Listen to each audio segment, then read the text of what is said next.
અમારા પીટી શિક્ષકે છગનાને પ્રશ્ન પૂછ્યો, બોલજો છગના, શીર્ષાસનથી તને શું ફાયદો થયો? અમારો છગનો કે સાહેબ શીર્ષાસનથી બીજું તો કઈ નહીં, પણ પલંગ નીચેથી અઠવાડિયાથી શોધતો હતો એ બામની શીશી મળી ગઈ. શિક્ષકે મગનાને પ્રશ્ન પૂછ્યો, મગના તને આસનથી શું ફાયદો થયો? અમારો મગનો કે સાહેબ મને તો પગથી બીડી પીતા આવડી ગઈ. સાહેબને ચક્કર આવી ગયા, સાહેબ સવા સાહેબ. પણ આ યોગનું ભૂત મારી વાઈફને વળગ્યું હતું. મારી વાઈફે એક દાડો સવારના પારમાં યોગ કરવા જતી રહી. મેં જોયું ત્યાં આગળ જોઈને તો હાથમાં 4-5 લાકડીનું ભારા જેવું બાંધેલું હતું અને વાળવા કોશિશ કરતી હતી. મેં કીધું આ શું કરે છે? મને કે યોગ કરું છું.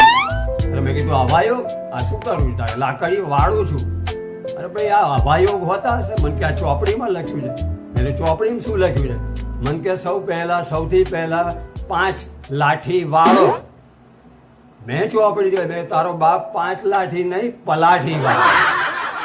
પણ આ તો બધી મજાકની વાત છે મિત્રો. પણ આજે યોગ દિવસે યોગની સાદી અને સરળ વ્યાખ્યા એટલે પ્રેમ, શાંતિ અને ખુશીનો શ્વાસ અંદર, ઈર્ષ્યા, અહંકાર અને ગુસ્સાનો શ્વાસ બહાર. સૌને વિશ્વ યોગ દિવસની હાર્દિક શુભકામના.